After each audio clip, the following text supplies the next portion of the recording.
Good day, everybody, and welcome to another episode of 20 Minutes on Ice, powered by the Garage Door Sports Network. I'm your host, Ryan, and as always, in the co-host position is Nick. We have another fantastic show coming up for you today, so let's get right to our opening face-off. Today on 20 Minutes on Ice, we're going to be looking at the Calgary Flames, who have fired Jeff Ward and have brought back Daryl Sutter as their head coach. Tom Wilson has been suspended again, so that's always a hot topic. We got to get into that. And also, we're going to be looking at some teams that have overachieved, possibly underachieved. We're going to be looking at their situations and giving our opinions on what they've done this season. Plus, we have all our usual segments, including the Randomizer, to close out the show. But I can't do this without the man who liberally hands out free advice in regards to golf swings, Nick McVicker. Nick, how's it going this week?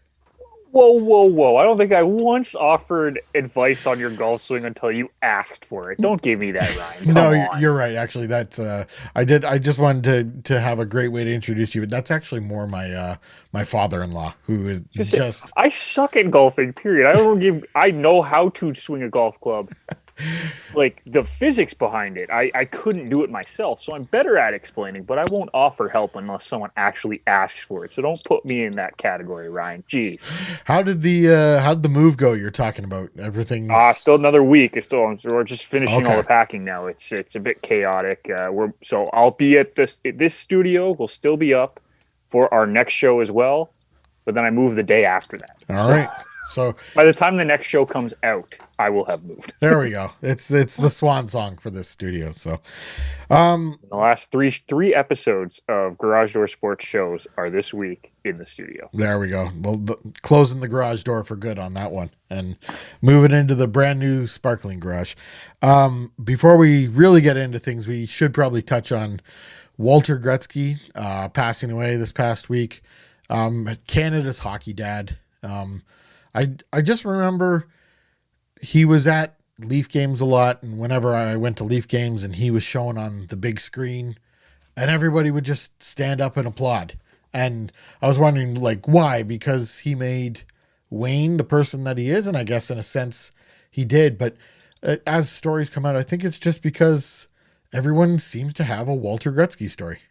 Yeah, everyone seems to have a Walter Gretzky story. It's been incredible to hear over the past, I guess, 4 days or something now, and we're getting up there.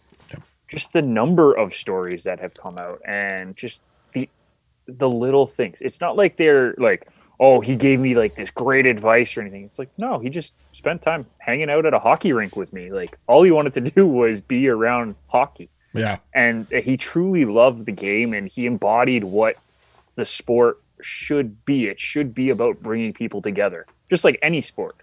He seemed incredibly generous with his time. I mean, Everyone on Twitter posting their picture of the 5 seconds they had with Walter Gretzky, and lots of stories about how he was so proud to show off his basement of his kids' memorabilia. It doesn't sound like it's just the Wayne Gretzky basement, even though that's a large portion of it. But he was pretty proud of his whole family. So and there was one. There's one story that I just could not believe, and they had the Wayne Gretzky trophy. I think it's the OHL Cup or what, OHL Championship trophy or whatever. The Wayne Gretzky trophy was on display, and Walter Gretzky was there, and someone walked up to it, and I think this person ended up turning into a media member, but he's not like well known. And Walter's like, "Oh, can you just get a picture of me with the trophy?" Right? Like he wanted a picture with the trophy that is named after his kid. And then afterwards, he's like, "Oh, now you get in the picture. Let's take a picture together so I remember who did this for me." And like it sounded like he was just so humble. No matter where you were, no matter what he was talking about, he just always seemed so humble and just wanted to be around the sport. So hockey definitely lost a giant who never really played the game, just was always there. Yeah. Interesting to see people want to see him in the Hockey Hall of Fame. A lot of senior media members too. So we'll see if that push gains steam going forward. We'll see if anything comes to that. I mean, I can't say I'm against it, but I can't say I'm for it. So, but it's not really I don't think that's an important topic of discussion at this point. I think his lasting legacy on But yeah, I don't think it matters. on people is far more important than putting Walter Gretzky in the Hockey Hall of Fame. Moving on to Put a plaque up. He doesn't necessarily need to be inducted. Just he put a plaque up somewhere in the Hall of Fame. It's a big place. he You can could find a spot be for a Walter Gretzky display case. yeah. Yeah, or the Walter Gretzky collection, and he donates some Wayne stuff to the things like that. So, Yeah. On to different news. How about Brent Seabrook announcing his retirement? He hasn't played this year, but he retires with well over 1,000 games played, 1,100 games played, total of 464 points, 103 of those goals. I will remember Brent Seabrook for the 3 Stanley Cups in Chicago, part of that core. But he also he was kind of this when the game got faster, really fast, and it was all puck possession, moving the puck forward, that kind of game, really emphasized. He was kind of that first group of elite defensemen who could skate really well and move the puck forward, and that's how I'll remember Brent Seabrook, kind of that pioneering crew for the game that we have right now. Yeah, I will remember Brent Seabrook in a different way, and it was just the fact that no one ever said anything bad about him. Like, Yeah. all the other players in the league, I think, just respected him. No one ever had anything bad to say about Seabrook, which is very hard to do in today's NHL because everyone has an opinion on everyone, and usually you're going to rub one person the wrong way. It didn't seem like Seabrook rubbed anybody the wrong way, and if he ever did something that upset somebody, he was the first to say, like, hey, it probably wasn't the smartest thing. I apologize. He went out of his way to make sure that it's like, hey, like, it wasn't anything personal. Yeah. He was also the player. It was one of the cup years for Chicago, second round against Detroit. And he actually scored the game 7 overtime goal, I believe, that year. But I believe Taves was freaking out at the referee, just losing his cool in the penalty box. And it was Seabrook who kind of went over and reminded him a little bit. But like, hey, we need you. So if you could, the team needs you to calm down so that the team can stay calm. Shut up for a second and just listen to me. I don't know if I'd be telling Jonathan Taves to shut up, but I think Seabrook had the ability to tell Jonathan Taves to shut up. Yes, yeah, exactly. A big piece of that. Like very few players on that team who could go up to Jonathan Taves and be like, just stop. Yeah. And it was Seabrook, probably Keith, maybe Crawford. That's really it. It'll be interesting to see. I don't know if he's officially signed the retirement papers or if he's officially retiring because he's got 3 years left on his contract. It's a cap hit of 6.8 million, just over 6.8 million. So you sign the retirement papers, you don't collect your money. I don't know if it's a front end loaded contract, so maybe it's small actual dollars right now, but that'll be something. I don't think he cares. He's got enough money in the bank, hopefully. So let's look at some teams now that have been maybe overachieving, underachieving. Let's start with underachieving teams first. This is kind of easiest to pick on teams. Okay. Let's start with the trash can that is the Buffalo Sabres. This is, in my opinion, out of hand. And you've already played your cards as far as, I guess they can still replace the coach, but they've replaced the GM. You're stuck with your players that can't cut it. Some that you're not even playing. Like, Skinner finally scored this past weekend, and that's all part of the problem. But it's just, I mean, Taylor Hall tripped over the blue line on a breakaway this weekend. Actually, he didn't get to the blue line. I watched the video. He almost got to the blue line and then tripped. The digital advertisement tripped him up or something like that. But I mean, this... Actually, it was the ring around center ice. I can't think of a positive thing that's happening in Buffalo right now. Nope. No. Can't do it. I mean, Linus Ullmark hasn't looked as horrible as the stats show. He's been left out to dry a little bit. Yeah, I don't. So maybe that's the positive you pull out of this season. Like, he's not that bad. There are no positives for me to pull out of the Buffalo Sabres season. Expectations. Ristolainen is the only positive for Buffalo. Oh, see, I think he's trash. Well. I think Ristolainen's trash. On that Barzal goal, the goal of the year candidate. Like, for the majority of the season, he just came back from injury, so I'll give him a game to get his feet back under him. Okay, but he got danced, and the effort. Oh, yeah. The effort was weak on the Barzal goal. That's fair. I'm just saying, for most of the season, he's been the only positive thing for this Buffalo Sabres team. And then he got hurt, and then he came back, and now he's I'm not on the Ristolainen train. That's I don't fine. think. I'm saying it. I don't care what you say, right? And we'll see how long Eichel lasts. I really think Eichel's gone soon. Like, he hasn't formally asked for a trade, but when What about they Hall? when Hall they needs to lose, go bye-bye. he's going to go. But what value does he have? And He doesn't have any value. He still needs to go. Who has but the he doesn't money? have any value. It's such a terrible situation Yeah. in Buffalo. How about the Dallas Stars? I mean, they started hot. They had their 2 opening 5 games. wins in 6 games or something. Yeah, and now they've just fallen off a cliff. They're not even now. They got hit by COVID to start the season. They missed a week and a half. So they're, I think, around. Let's see here. They're They're like chasing 5 games behind everybody else in their division. 7 games behind Chicago, and 13 points behind them. So, I mean, you're not going to win all 7. Let's say they get 3 of them. That's 6 points. That's not even enough to catch Chicago. This is a bad situation for Dallas. And can it really just be blamed on their delayed COVID start? I don't think it can.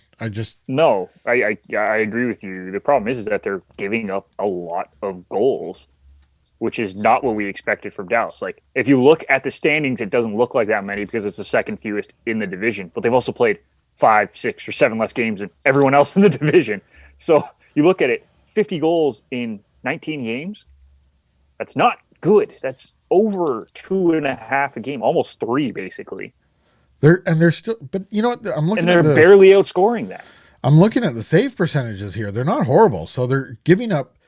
They're either giving up. Not giving up shots. Too many. They're giving up tons of shots. Yeah, too many shots. It looks like, and their goalies are bailing them out.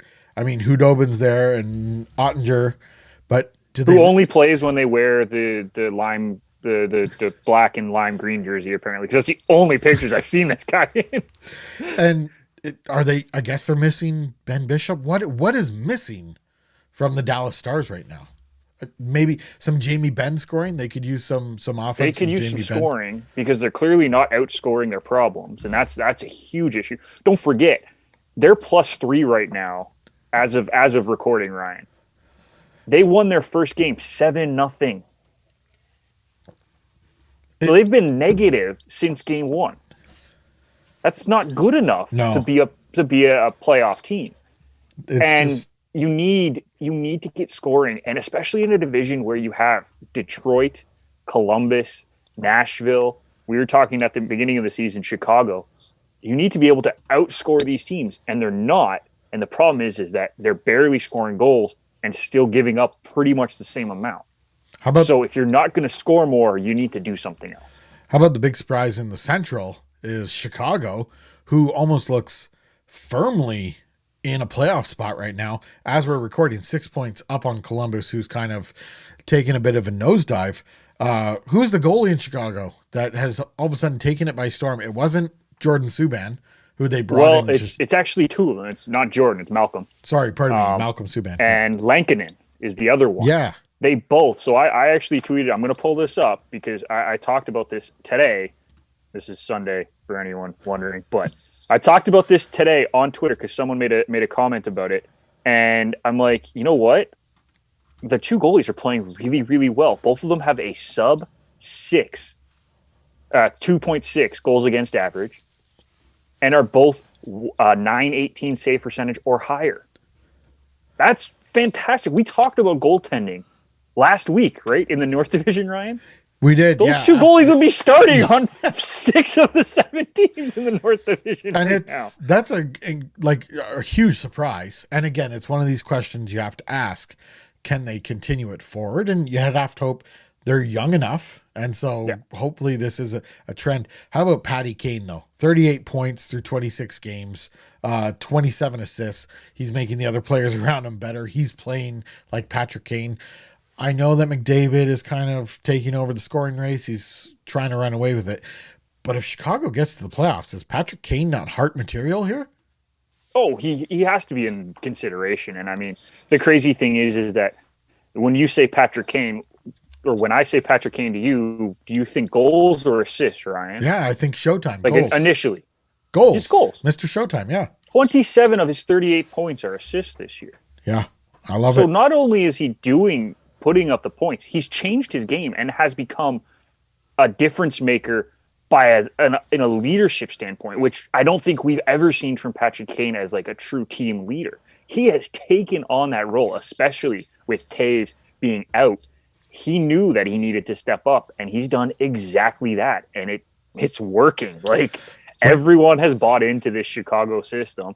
Everyone is doing well. He's got DeBrincat scoring 14 goals already in 22 games. I know that Kane hasn't done it all, but like, the leadership of Kane has helped all these guys. All these young guys too. Like, we've talked probably 4 or 5 of the rookies have been our rookie of the week this year. Yep, absolutely. And it's just like, it's incredible to see.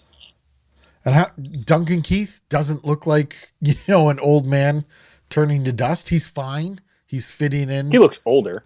He looks older, but he's not out of place. It's not like, he's not Duncan Keith. He is fitting in on a successful Chicago Blackhawks team. Like, it's fun to watch the Blackhawks again. And it's not like they dip down, but it's looking like a quick turnaround here for a team that was supposed to drop off drastically after 3 cups in 6 seasons. So, I mean, good for them. And you mentioned Alex DeBrincat, the big cat, as they call him. I love the 14 goals, 14 assists for 28 points in 22 games. That's probably my favorite stat that sticks out with that team. Really, my favorite is the fact that a rookie is the top line center and putting up points. And they're still in a playoff spot. Yep, you're absolutely right. Like, that's incredible. Another team that may be shooting over the moon, but it keeps happening. The Florida Panthers. We'll get into the Barks and Hubie watch very soon here, but those 2 guys, Jonathan Huberdeau, Alexander Barkov, helping to lead the team. How about the Hornquist pickup there? That's been huge for them. Clutch as well. Clutch. Again, another team, pardon me, that's firmly in a playoff spot. They're 3 points up on Chicago in that Central Division. So I don't think anyone's catching the Lightning. I know the Hurricanes are on a roll right now, but just another team that is Joel Quenneville at the helm. There's a lot of positives going on for the Panthers right now. Well, yeah, and you mentioned that you don't think anyone's catching the Lightning. I mean, Carolina's 1 point back. I know the Lightning have a game in hand. Florida's 2 points back. Like, it's not like either of those teams are out of the running, and you don't know what's going to happen down the stretch. Both of the teams could get hot and push the Lightning, depending on how many games they play against each other. They could play head-to-head games and catch those points up, right? Because there's so many head-to-head games this year. We don't know what this end of the season is going to look like, because this is not normal. This is going to be an unprecedented run to the playoffs. And who knows, maybe if Florida gets the goaltending that they've been getting this year, maybe they pip this division and finish first and have to play Chicago in the first round. It's so important. Or Columbus. It's so important in all these divisions to finish in that 1-2 spot. Like, there's a couple divisions here that the first 3 spots are kind of solidified, and you don't want to hit that 3rd spot and, risk West. Colorado heads up, risk, and Florida's in the situation right now where you risk not having that home ice advantage for game 7 of a series, or not starting at home, which is always a big thing. So we talked about this player before we started recording here, Aaron Ekblad, and it turns out we're both fans of this guy, and I'm not really on board with all the naysayers. And you see stuff like Aaron Ekblad is one of the biggest first round busts of the past decade. Not for me. This guy's averaging over 25 minutes, of ice time each game. He's in the plus column right now, but he's got 17 points, 9 goals. I'm an Aaron Ekblad fan. Yeah, I am too. And we talked, as you said, about it before the show. And I've always been an Aaron Ekblad fan. When he came into the league, I was an Aaron Ekblad fan. And I think that comes from me playing way too many video games, because he gets really freaking good in the NHL games. But he's just a smooth player. Like, he's not super flashy like everyone wanted him to be coming out of the draft. They wanted him to be like a Lidstrom sort of defenseman who could put up massive point numbers and still be just absolutely dominant on the back end. That's not who Aaron Ekblad is. He's a stay-at-home defenseman who has a good shot off the power play, but he's not going to give a whole lot outside of that, which is fine. This week he did. And when you get those weeks, you're going to capitalize on them. You're going to take it as extra. But he's a perfect number 1 or number 2 defenseman on every team in the league. That's the kind of right shot defenseman you want on your team. and everyone just over assumed because they're like, oh, he was a first overall pick. I believe it was, yeah. Yeah, he was a first overall pick, Ryan. And everyone's like, oh, he's going to be the greatest defenseman ever. He's going to be Bobby Orr. No, shut up, no. So he was picked a little high. I mean, there's a lot of expectations with that first overall pick, but for the type of output you get from that guy, definitely worth a first-round pick. I'd take a first-round pick on a franchise defenseman, and he's a franchise defenseman for the Florida Panthers right now. Yeah, which is hard to do because they've been awful in the last couple of years, and he was still a franchise defenseman. Yeah, so I mean, I'm not in favor of having the team there because I don't think the fans support it regardless, and this year's not a measure of that. But that's not really fair to say. Yeah, this year. Just generally, this group of players as a team, I'm happy to see them succeed finally and see what they can do in the playoffs. And we're looking at Huberdeau and Barkov, who we're going to get to. Coming up in the Barks and Hubie watch there. So, but how about Keith Yandel as well, Mr. Iron Man? Mr. Iron Man got his 1,000th game as we're recording, and he's the epitome of a professional. Always has been. Kind of similar to Seabrook. We talked about him earlier. No one seems to hate Yandel, and the fact that he was almost a healthy scratch to end his Iron Man streak at the beginning of the year was an absolute joke. But he's got through that, and you know what? Hey, he's playing pretty well, and he's got his 1,000th game. Good for him. Silver stick. Probably using that as motivation, too. So. Oh, 100%. All right, let's get to my favorite team, Toronto Maple Leafs. Now, we're talking about overachievers, and this is based on before the season expectations. So that's why Chicago and Florida are there. People expected Toronto to do well in the division. So I guess this turns into more of a conversation. Is this team the real deal? And after watching them, I like where their goal differential is. I like their points percentage, where they sit right now. Matthews just seems to be this dominant player now who can do... Before he was hurt. Yeah, he's cycling back into things now. But who seems to do anything he wants out there. Just get the puck near him. He's going to be able to take that pass, and he's going to be able to shoot it from anywhere. This whole combination, the goaltending's working. Doesn't matter who's in the net.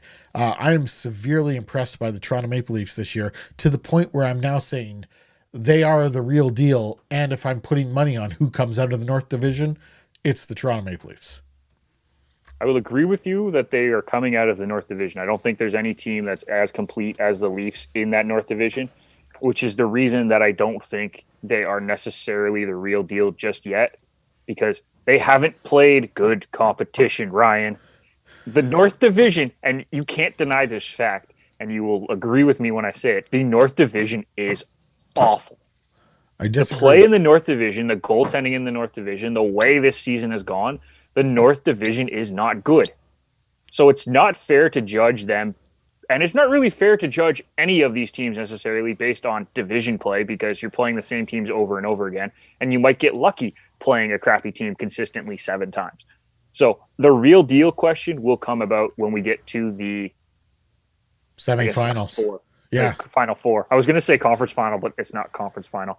The final four, when they get to go outside of their division and have to actually scout and try to figure out what the hell they're doing for the first time all season. That's when I think there's going to be a real deal, when they're playing a different style. I do think they are the best team in the North Division, by far. I don't think it's even close. I think they're the most consistent team in the North Division, and I think they're going to win the North Division. I just don't think the North Division is very good, so it's hard to say that they're the real deal until they get out of it. I think everyone's in the same boat, and I think where I've seen the Leafs to this point in the season, almost halfway through, that they are set up to compete once they get to those if they get to those semifinals. And you know what? I agree with you on that fact that everyone's in the same boat, which is why the only teams in my head that are the real deal right now are Tampa, because they've been there, done that, and they're legitimate. I would probably say Boston would be up in that category as a title contender, just because they've been there, done that. They have pretty much the same team. And they're playing decently well this season, although they're not doing well right now. I know that, but still. I would probably put Washington as a cup contender, just because they have the consistency. The goaltending is the only real question on Washington. And then I would probably say Vegas, St. Louis. I wouldn't even include Colorado yet. Like I'm, I'm not 100% on Colorado I have as a much as I want to be. I have a I'm much not. smaller list than you do, Nick. I'm saying Tampa Bay. Like Okay. Tampa Bay is ridiculous again, and Yeah, I could we see agree on that. yeah, I could see them repeating. Vegas is getting ridiculous here. They probably are at ridiculous level already, and Toronto is nearly cemented in that top spot. And we'll see what happens if they can get to the semifinals. So, Fair enough. lots of it's been a really interesting season. Lots of things to Yes. think about all season. So, let's hit the Barks and Hubie watch, and then we'll get into the Calgary coaching change. Yes, ma'am. All right. Well, 3 games played this week for Barks and Hubie. Let's start with El Capitan, Mr. Alexander Barkov. 3 games. Didn't have a single goal this week, but he made up for it with 5 assists in 3 games. And to build on the even strength power play points, he actually had more even strength assists, 3 of them in comparison to power play points. Huberdeau, also a pretty good week, 4 points, 2 goals, 2 assists. Both his goals came even strength. One of them was fantastic, by the way. And then his 2 assists were both on the power play. So kind of an interesting power play week because neither of them got a goal, but the team put up some power play goals. So good for Florida. Like we mentioned, they're getting the job done for Florida this year, and that's why Florida's succeeding the way they are. That's why we like the Florida guys. That was the Barks and Hubie watch. Let's now get into the coaching change in Calgary. All right, so the Calgary Flames fire Jeff Ward after what could easily be labeled as inconsistent play and inconsistent energy and compete level. So they've brought in Daryl Sutter now, and by the time you're listening to the episode, I believe he'll have joined the team and he'll be able to be behind the bench. He wasn't behind the bench for a couple games. One thing I did notice, he was interviewed by the Calgary Flames, kind of Flames TV group, is that it sounded like conversations were going on with the Calgary Flames organization for a while. This sounded like it had been in the works for a while. And I believe the trigger was pulled after Calgary even beat Ottawa as well. 7-3. Yeah. So it was something in the works. What'd you think of the team that was coached by Jeff Ward? You nailed it on the head. Inconsistent. Some games they showed up and they could compete with the Leafs, and they did pretty damn well in that 3-game series against the Leafs. But sometimes they would show up and lose consistently to Ottawa and Vancouver, which you can't be doing if you're trying to be a playoff team in this North Division. Like, those are the games that you're supposed to win. And they weren't. They were just letting it go by, which you can't do. So it was inconsistent. I would say the defensive structure was questionable at best. They were giving up way too many easy chances. We talked about it. Markstrom and Rittich were being left out to dry in some games. And they had to stand on their head. Like, let's be honest, if Rittich didn't stand on his head in those 2 games against Toronto, like, that would have been 2 easy wins for Toronto, but he stood on his head. Yeah. There was a few telling signs. The first early in the season, they had like a players only meeting. Reports came out where they were almost challenging each other to, step up. We're not giving enough. And really now your coach is fired. So it sounds like nothing much changed. He still didn't give enough. Yeah. That to me kind of feels like almost like a last ditch effort maneuver that you play. And they played it really early into the season. And then there was something really wrong. I believe it was last weekend, about a week ago. Clips came out from their warm-up in Ottawa. When Monahan got hit in the head. Right? Yeah, he got hit in the head with a puck. They were running into each other. Like, there was about 4 collisions on the ice. It looked a little goofy. And this is coming off a game where they dominated Ottawa in the first period. They come back 2 nights later, and Ottawa steps up, and Calgary can't repeat their performance. Yeah. So it's the inconsistent team, and that's why Jeff Ward does not have a job anymore with Calgary Flames. Daryl Sutter does have a job once again as head coach of the Flames. My biggest concern is, I think he's a smart guy, so he can adapt. My biggest concern is that he might be from a bygone era where it's a big brooding team that's going to wear you down. I feel like he can adapt. We'll have to see it. Where do you sit with, can Daryl Sutter succeed with this team? Well, I'll explain my little motion here. The carousel just keeps going round and round and round. It's the same coaches just being recycled over and over again. You mentioned the timing of it. This was clearly something that has been in the works because you don't fire your coach after winning 7-3 if you don't already have somebody in place. The other thing, what was the difference between this hiring and firing as opposed to any other that we've seen in the last 3 years, Ryan? It's a very key thing. After a win? I don't know. No. What would be the difference? I can't pick out a strong difference. No interim tag. Oh, good point. Yeah. He was named the head coach, which means A, he had a contract already in place, and B, they were not giving him the interim tag because he was not part of the staff. Don't forget, most of the time when it's an interim tag, it's someone who's already part of the staff, either being promoted from assistant coach to head coach, or the AHL head coach gets promoted. It's not usually someone coming in from outside this team. And that's what we haven't seen the last few years. It's usually been guys coming up as an assistant coach. So guess what? This was planned. This is not coming out of the blue. This is not an outside of the box thinking. This is, we didn't like our coach, so we went to find another one without anybody else knowing. I don't know if Daryl Sutter has enough time here in a shortened season to hammer down this team, beat them down to the point where he can mold them like putty. Also, is it a different era? Maybe you can't do that anymore. I would hope he has changed, as all good coaches do as time goes by. But I just don't think there's enough time. I'm worried about the style. I don't think Calgary can get themselves back in a playoff spot. As we record, 4 points out of a playoff spot, fifth in the North Division. So 1 point at one spot out. But yeah. If I'm putting money on it, I'm saying they're not making the playoffs despite the coaching change. Unless he implements a system that everyone buys into, and not necessarily like the totalitarian system that we saw in LA before they started winning cups. I'm talking like just a style system that works for the team. If people don't buy into whatever he's coaching, they're done for, because you can't be trying to make changes without people buying in. And if they're not buying in, well, thanks for coming. See you next year.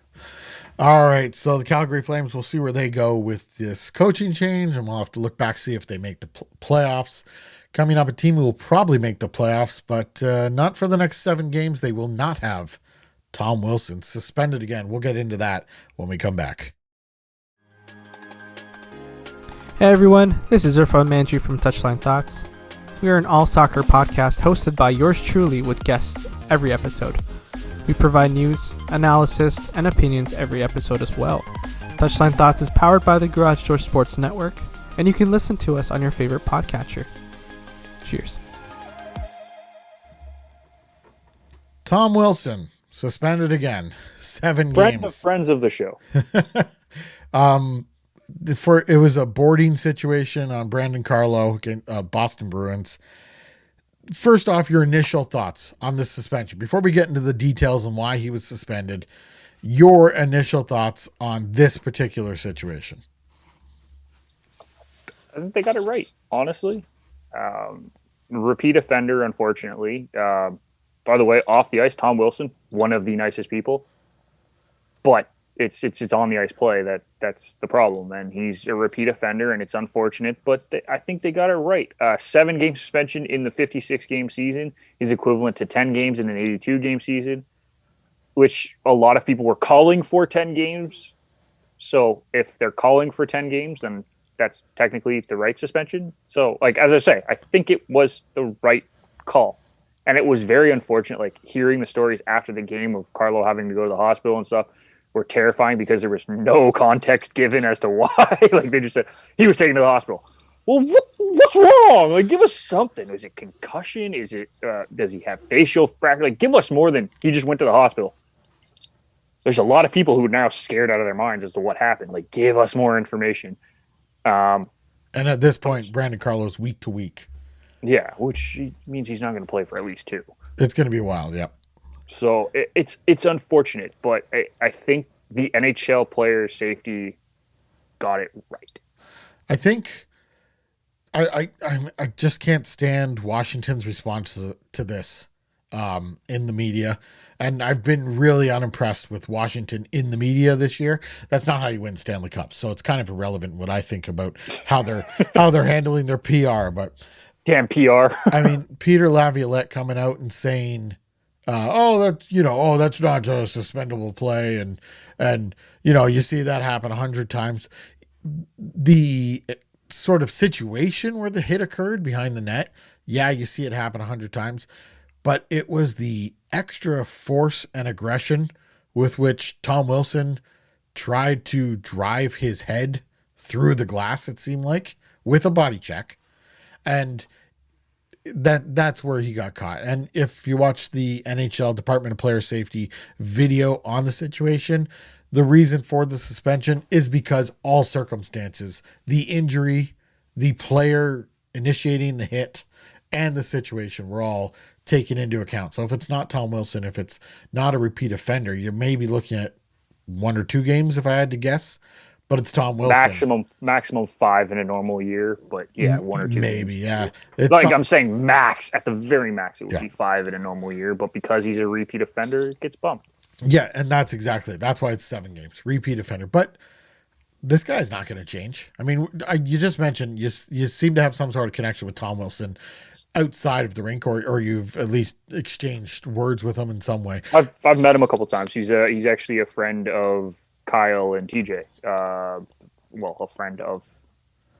They know the owner of the rink who he used to play at, and they've known him. They've met him a bunch of times, but yeah, an association. So, but I don't know. I'm not going to go as far as say kick the player out of the league, because that is extreme. And to be fair, he's never done anything like worthy of getting kicked out of the league. He's past the line, but he's just past the line. Like, there's some players who have done way worse stuff. I'm gonna disagree with you. One suspension is just past the line for me.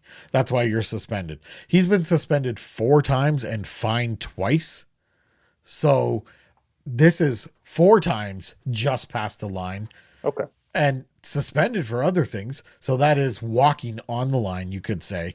Okay. I get what you're saying. So, this is a player who is not going to learn his lesson, but you can't kick him out of the league. I guess it gets to the point where if he does a minor thing, it's an elbowing penalty where a player gets 1 or 2 games. You're going to have to hit him with 15, 20. It's going to have to be outrageous, because the guy is a repeat offender. And it's like, you're going to have to change your style of play because you've crossed the line too many times. And that's where I'm at with Tom Wilson, an extremely valuable player, but he's put himself in a position where he has to change his style. And yes, that may affect his play. Because and people are comparing him to Marchand being a rat, like just for that kind of pest mentality. And it's not good. You don't want to be known for that in the NHL. It is a tough situation, and I get what you're saying for sure. I think what I was saying is that to get kicked out of the league, you kind of need to do something really, really, really, really, really bad. Yeah. Right? You get what I'm saying with that. So that's why when you said kick him out of the league, I'm like, whoa. Expulsion is too far, is the point I wanted to make. Banishment from the league. That's too far. But it's, where do you say this player is extremely dangerous and we have to take care of it because as the league. So it also surprises me that people were trying to defend the hit, that it wasn't a headshot. Technically the rule is that the principal point of contact has to be the head on a headshot. The principal point of contact on this one wasn't the head. It was actually the shoulder, but it was like high shoulder so that he rolled directly into the head. So it's like, okay, come on guys. Like, understand what a headshot is. It's not the fact that, yes, the principal point of contact was not the head. I would say the main point of contact, though. I would say those people that are looking at the headshot option, that's not even the direction that the NHL... Well, no, but that's what he got called for. No, he got called for... maybe that was the call on the ice. On the ice, that's what I mean, like on the ice. He got suspended for boarding. He did, and that was the key with the player safety, is that they called it boarding as opposed to a headshot. But on the ice, I'm pretty sure it was called a headshot. And they explained the rule, and when Ovechkin comes out, and I saw the quote, it was something along the lines of, the refs told me they didn't even want to call a penalty on that. that is embarrassing the refs. Like now you're calling out the refs who are supposed to be on the NHL's team. It's the equivalent of a coach criticizing the refs after the game, which they get fined for. So you can't control what people say, but the NHL sort of wants to. For me, it's just shut up. He got suspended. I want to throw a random conversation in here, right? Yeah. And it actually involves the refs because you brought it up in my mind. I saw this on Twitter last week, and I'm like, wow, this is a very good point. And we're going off script here, Ryan. You're going to have to think of this on the spot. No. Should refs have to do press conferences after games? I think there should be some sort of accountability as far as and as not referees go. Like I'm not saying just when they screw up or just when they're really good. Just like a general press conference. Well, how'd you feel about that game? Like, just so we know who the refs are. Because there's no accountability if no one knows who the refs are. We only know certain refs. Like, think about it. How many refs do you know in the league? No, nobody really now. I mean, just Macaulay. Yeah, right. And it's on the game sheet, but who goes and some people go and check the game For most sheet. people, you're not going to know who the refs are, and it's the same in all sports. So this is something that I think should include all sports. Have the refs do a small press conference, and then they can answer questions because we always hear afterwards, "Oh, he apologized because he didn't think it was the right call." Well, I want to hear him say it.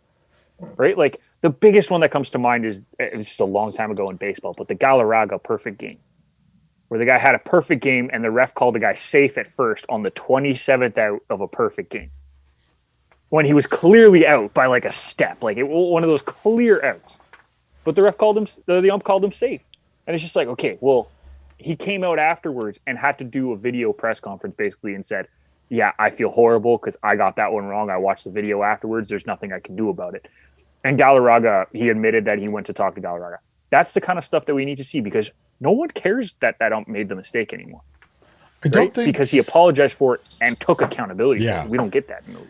No, but it's when you're asking them to do media scrum or post game press conference, I think it puts them under too much scrutiny. And then you start getting second guessing, and I just don't think you get the refs at their best performance in that. I think it's dangerous to open up a precedent. But it would almost make them be at their best performance because they don't want to answer the stupid freaking questions over and over again.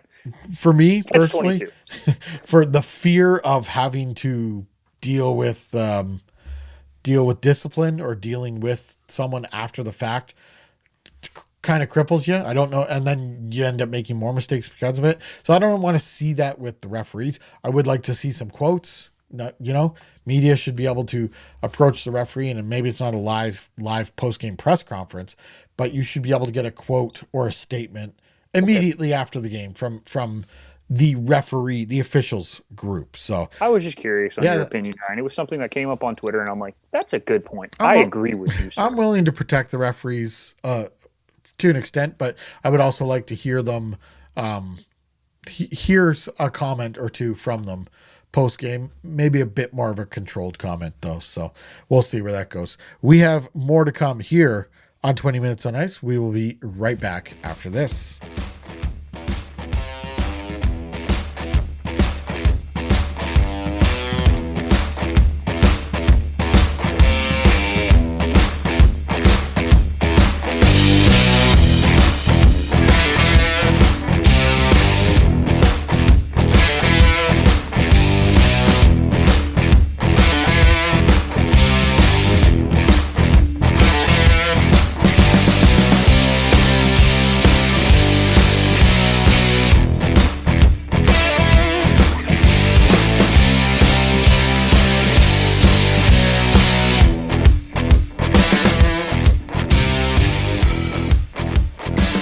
Welcome back.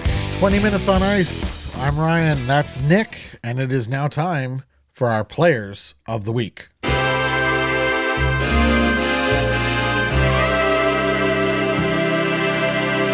All right, Players of the Week, Goalie of the Week, Rookie of the Week. Nick, I'm going to let you lead off on all three of these. And let's start this week with our Rookies of the Week. You're up, Nick. Rookies of the Week. All right, Ryan. Well, a couple weeks ago, we talked about the whole New York Rangers having to deal with Artemi Panarin not being out. And there was one name that I said needed to get some time on the top line. Well, he got some time on the top line, and he's played pretty good. Alexei Lafreniere has had a great week. 3 games, 3 points. He's a +1 this week, which I know is an underrated stat, but for him, he was not doing well, even strength, before, and now being a positive is a good thing. 2 goals, which is awesome for the youngster. He's sort of finding a spot on that top line. Exactly what I said. He just needed some time to play with top players because he was playing on the 3rd and 4th line. And for a player like him, you kind of need that confidence boost to be playing with the top players. Well, he's found it. And he has finally got his feet going. Yeah, you were absolutely right, Nick. You said a week or two ago that just give him time on that with top players, and he'd perform like a top player, and that's exactly what he is doing. So it's nice to see some positives in his season when he was just having kind of a gray or negative season. So My rookie of the week, once again from the Ottawa Senators, Josh Norris. I've gone with this guy before. He's not favoritism. He's not. I don't care about the Senators, but he's not lighting things up per se. He's not an elite rookie, but I like the story of they drafted him thinking, oh, maybe he can be a depth player. And all of a sudden now they see him play and they're like, no, this guy can be more. So he had a goal and 3 points this past week. 2 of those points were even strength. And then the stat that I highlighted, he was 63.6% on the draws. As a rookie, and you're going out and winning 2 of 3 draws, that's a fantastic thing for Ottawa to lean on. And this guy isn't necessarily going to be an elite player with other teams, but if he can find a home with Ottawa and just have a great career or a fine career with them, that's fantastic. I love the story of Josh Norris. He's my rookie of the week this week. Yeah, and the 2 centers that they have, they're rookies, Batherson and Norris. They've been touting these guys for a couple of years since they've been drafted.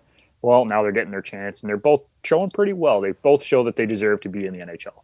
So, good for them. Absolutely. Goalies of the week, Nick. You can go first again here. Well, I mean, after absolutely ripping the goaltending in the North Division last week, I'm picking a goalie from the North Division, Ryan. And it's not Hellebuck or Brossois.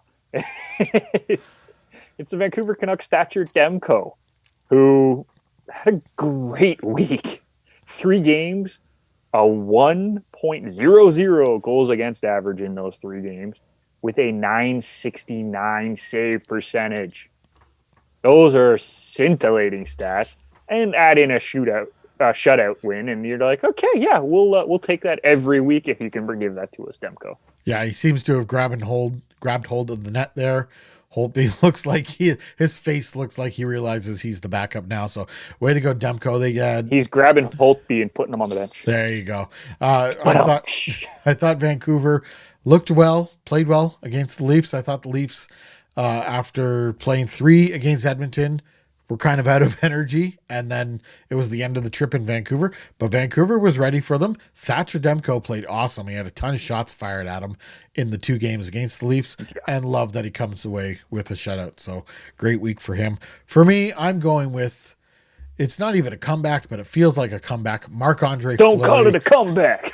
Marc-Andre Fleury, Vegas Golden Knights, 3-0 this week, 1.66 goals against average, .945 save percentage. These are fantastic numbers. Vegas is rolling. Marc-Andre Fleury is a big part of it. He saw what they were trying to do last year in the playoffs with Robin Lehner, and he's like, oh, I'm going to be better. I'm going to be better. And that's exactly what he's done. And now Robin Lehner's on the hot seat. So Fleury also had a shutout this past week. He's my goalie of the week.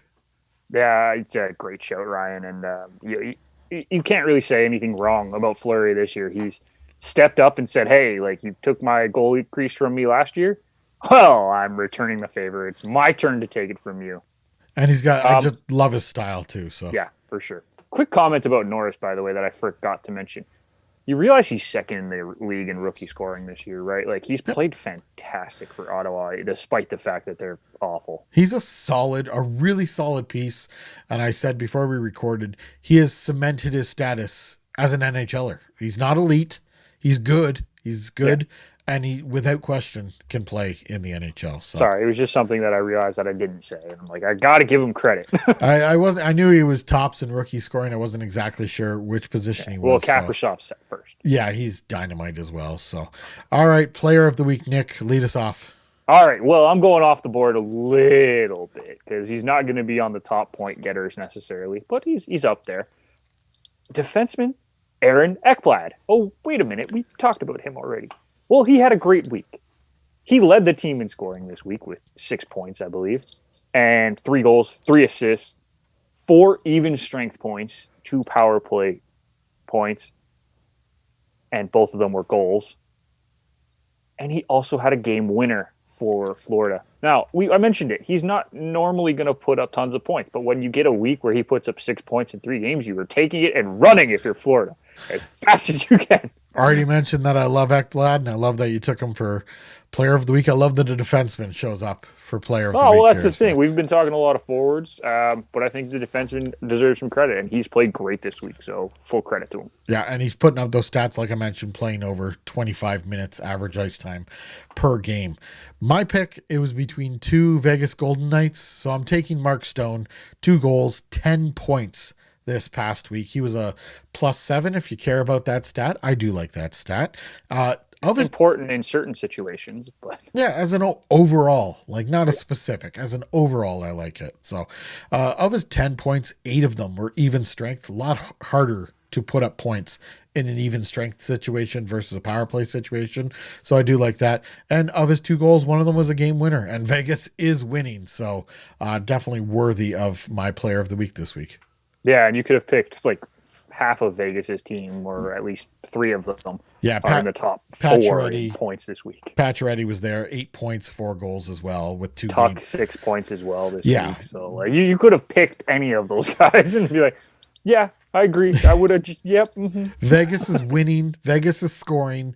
Vegas is playing defense. And they have Fleury. Yeah, they're just ridiculous. So that was our players of the week this week. Nick, it's time for 3 hot, 3 not. This week I have the not so hot teams. So I'll lead us off, and then we can end on a cheery note with roses and sunshine. So okay. I have the New Jersey Devils. I had the New Jersey Devils, who weren't looking very good, winless for the week until just before we started recording, where they shut out Boston 1-0. So but they're still in my not list. 1-3 this past week. In those 4 games, they had 6 goals for. So that's kind of a yikes. 14 goals against. Losing to the Islanders, twice to the Rangers, like I mentioned. They beat Boston 0% on the power play. This seems to be a theme with the not teams having low percentages on the specialty teams and only 80% on the PK. So it's very, very, very average. My number 2 not team, the Nashville Predators, 0-3. 8 goals for in those 3 games. So it's kind of on the lower end, but you could still squeeze out a win if you were defensively strong. They were not in those 3 games. They had 15 goals against, losing to Carolina and twice to those Florida Panthers. Now, if you look at the power play percentage, you would think, oh, not so bad, 28.6%. It's the penalty. Very good. Yeah, it's the penalty kill percentage, which is going to make you cringe. 54.6%. I thought you were going to say 28.6% as well. I was like, oh. Take that number, no. But still, 54.6% on the PK. That is never going to get it done. And that is the important stat, one of the important stats that I look at. That and goal differential really tell me something about a team. And then number 1 on the not hot list, and these guys might stay there for the rest of the season, the Buffalo Sabres. They are in a heap of trash. Do we just retire them at this point? Yeah. They're just permanently on the. You just say their name before you do the other 3. It's a given now. Buffalo Sabres 0-4 this week. 8 goals for in those 4 games. They lost to the Islanders 3 times, but all by a score of 5-2. They lost to the Rangers. They were actually 100% on the PK, but 0% on the power play, and just a bad team. So my 3 not hot: New Jersey, Nashville, and Buffalo. Yeah, I agree with all 3 of those. It's not looking good in Buffalo. Like, there's nothing else I can say to that. So bad. And also, by the way, New Jersey totally ruined my bet today. I'm really pissed about that win against Boston. So with their week, who would think they would beat Boston? But there you go. 1-0. I needed a win. I just needed 1 goal for Boston. They just needed to win. Why you do this to me? All right, Nick, who are your hot teams this week? All right, Ryan, I know we do 3 hot and 3 not, but I'm going to have to throw an honorable mention out this week because, well, if you go undefeated, I feel like you need to get some sort of mention in the hot division. So I have 4 teams. I'm going to say number 4 is the Carolina Hurricanes. 3 games, 3 wins, 12 goals for, 6 goals against. They showed up, played what they needed to do, and got themselves into second place in the division, which, as we mentioned, with Chicago playing well, Florida playing well, Tampa playing well, second place in that division is pretty good. We thought it was going to be a lot harder for teams to be good in this division because we didn't think many were. The other team that we thought was going to be good with Tampa is awful. So, yeah, good on Carolina for putting themselves back into second place. Number 3, you just mentioned them, the New York Rangers, Ryan. 3 games this week, 3 wins, plus 9 goal differential, 15 goals for, 6 against. They're getting goaltending now. Lafreniere is finding his feet. It looks like they're finding some scoring as well. 5 goals per game is not bad for a week. And they're just showing up finally, which is something that we kind of expected them to do more of at the beginning of the season. We didn't think they would be this bad. Unfortunately, as we've been recording here, they did just lose to the Penguins 5-1, but prior to the Penguins game. Yeah, this is before the season. Yeah. The stats don't lie. I wrote them down, Ryan. We wrote them down. They were written down, so it's done. Set in stone. But yeah, no, again, Pittsburgh's a good team, so losing to Pittsburgh is not a bad thing. And you mentioned that they played some weak competition this week at Buffalo.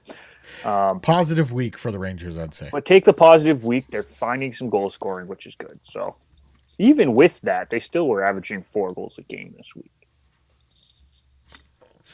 Quality team that is starting to put the puck in the net, and yeah. I like where they're headed. Yes. Number 2, the other New York team, the Isles, had a great week as well. 4 games. I'm just going to say 4 wins. 17 goals for, only 7 goals against. So less than 2 goals against per game is huge. We've talked about their goaltending this year that they've been getting from Varlamov, and it showed up again this week. The 17 goals for, though, is huge. Over 4 goals a game. Anytime you're averaging more than 3 goals a game, you're putting yourself in a good spot.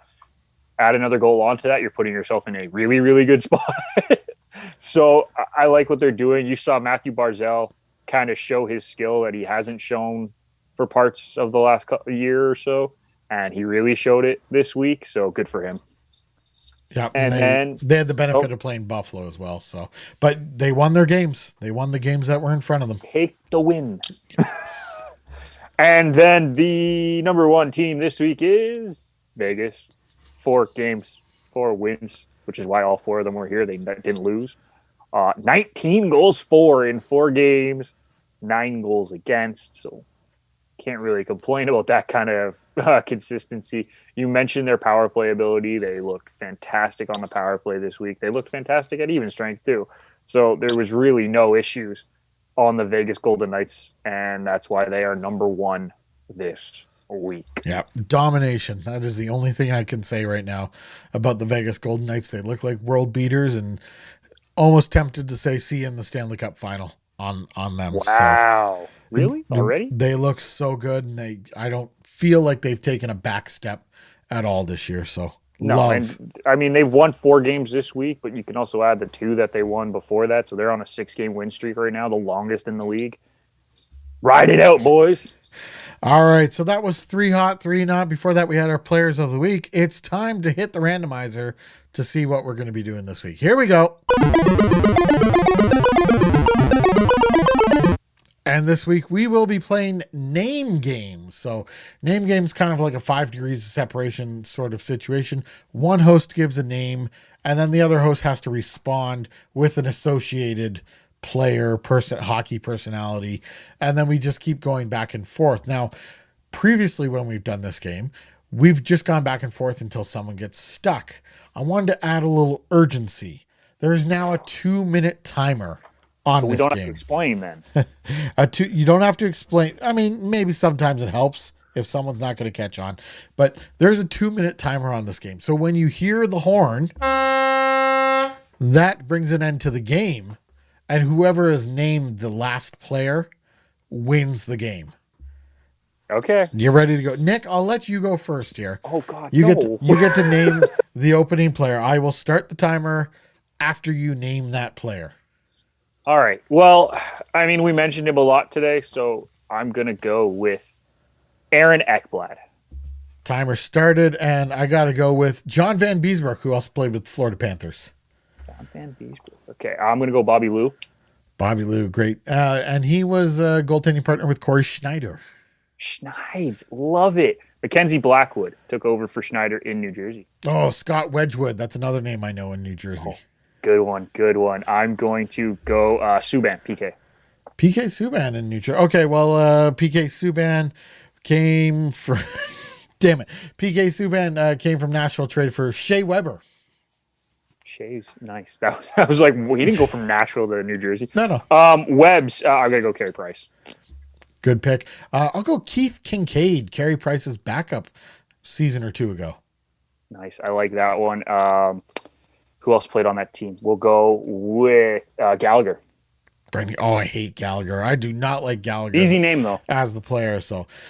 Brendan Gallagher, he wears number 11, and a former number 11, I'll say with the Toronto Maple Leafs. This is a bit of a weak connection, but also a number 11, Gary Leeman. Gary Leeman. Yeah. Can I use my dad because he used to mark Gary Leeman in youth hockey? You cannot use your dad. There's no way. Doug Gilmour. Oh, good one there. They were traded for each other. Well done there, Nick. Also in that trade, I'm going to try and throw you off now, was a defenseman named Rick Natras. Rick Natras came over with Doug Gilmour from Calgary. Over with Doug Gilmour. Sundin, did they play together on Toronto? Sorry, they did not. You got another player before the timer runs out? Came from Calgary in the Doug Gilmour. Laney? Laney McDonald. Yeah, he might have played with Laney. We'll take that one. All right, Lanny McDonald also played with the Colorado Rockies, as did, and the Toronto Maple Leafs, as did Wilf Paymont, played for both of those teams as well. War number 99, Wilf Paymont. Wayne Gretzky, war number 99. Nick getting it in just before the timer. Way to go, Nick. That was fantastic. I have no idea who Wilf Paymont is. He wore number 99. Now you do. Had you not said that, Ryan, I know. I gave it to you. I gave it to you on that one. That was good. I enjoyed the addition of the timer and the horn going off. And the horn going off at the end. But the horn going off at the end also brings an end to this episode of 20 Minutes on Ice. Be sure to join us next week. It'll be the mid-season point. So we'll be doing our mid-season awards, Hart Trophy at the mid-season, Vezina, etc. Also be sure to subscribe to the show. And if you're watching on YouTube, hit that like button. That really helps us out. Subscribe to the channel as well so you get notifications when new shows go up. You can follow me on Twitter at Ryan. I don't even know my own Twitter handle. At Ryan _H16. That is. And Twitter. Nick at Nick McVicker. Yeah, on Twitter. You can also follow the show on Twitter and Instagram at 20 Minutes on Ice. Be sure to head on over to garagedoorsports.com. Find us and all the other shows under the shows tab. We will be back next week with those awards. Thank you for listening. Goodbye, everybody.